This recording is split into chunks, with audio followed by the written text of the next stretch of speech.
My name is Emily Parker, and for most of my life, I thought I had everything figured out.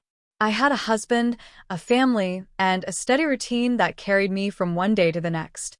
But sometimes, life has a way of bringing people into your world who challenge everything you thought you knew.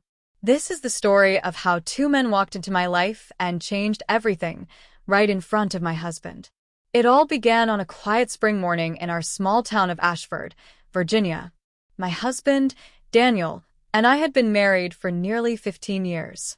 We had a son, Jacob, who was 12, and our lives revolved around work, school schedules, and keeping the household afloat. Daniel worked long hours as a contractor, while I managed a small bookstore in town. To outsiders, we were a picture of stability, but beneath the surface, cracks were forming. Marriage isn't always about fiery romance. Sometimes it's about shared grocery lists, arguments about bills, and the quiet distance that grows when two people stop listening to each other. I loved Daniel, but somewhere along the way, we had stopped being partners in the truest sense. I felt lonely in my own marriage, though I never said it aloud. That spring, two men entered my life, each in such different ways, that I didn't realize at first how much of an impact they would have. The first was Ethan Matthews, a new hire at my bookstore. He was in his late 20s, fresh out of college, full of energy and ideas about how to modernize the shop.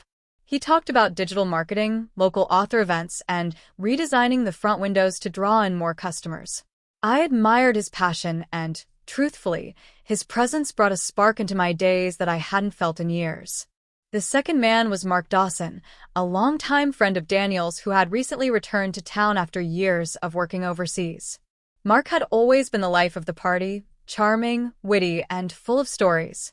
He carried an energy that lit up every room he entered, and even Daniel seemed to come alive in his company. Mark had been part of our early marriage years, always around for barbecues or late-night gatherings, but his move abroad had pulled him out of our orbit. When he came back, it was like opening a door to the past. Ethan represented possibility, the excitement of new beginnings. Mark represented memory, the nostalgia of what once was. And somehow, both men began orbiting my life in ways I couldn't have predicted. One Saturday evening, Daniel invited Mark over for dinner.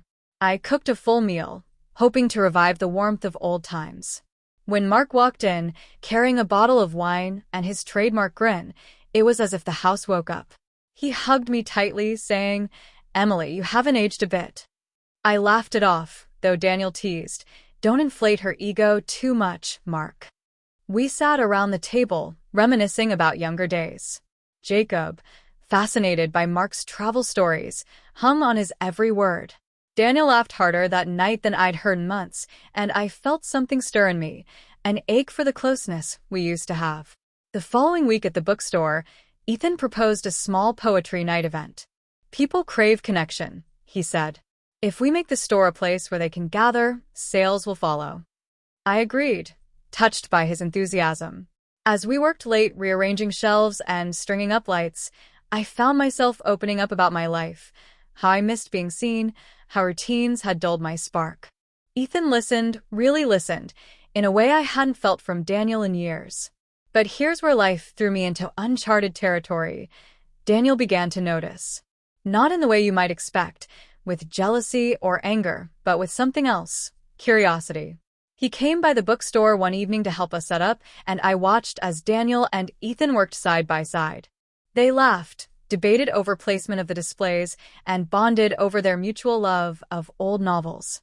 It surprised me, seeing my husband genuinely connecting with someone who had become such a bright part of my daily world. Mark, meanwhile, started visiting us more often.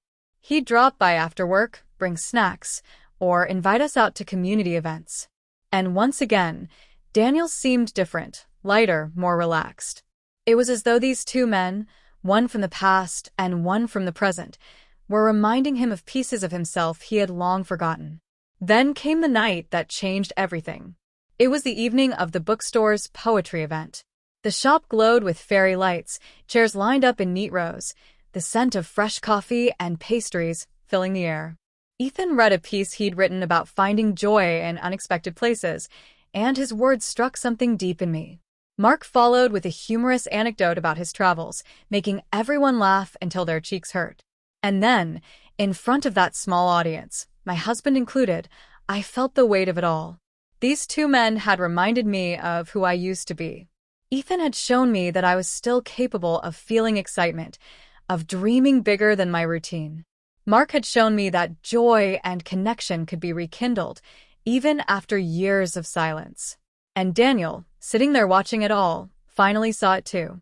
After the event, when the last guests had gone home, Daniel pulled me aside. His eyes were softer than they had been in years. "Emily," he said quietly, "I've been blind. I see you now. I see how much I've let slip away." I held back tears as he continued. "It took two men, Ethan and Mark, to remind me. But I don't want to lose you. Not to distance, not to routine, not to anything." That night, something shifted between us. We didn't fix everything instantly. Life isn't that simple, but we began again. We talked, really talked, about our dreams, our disappointments, and what we wanted for the future.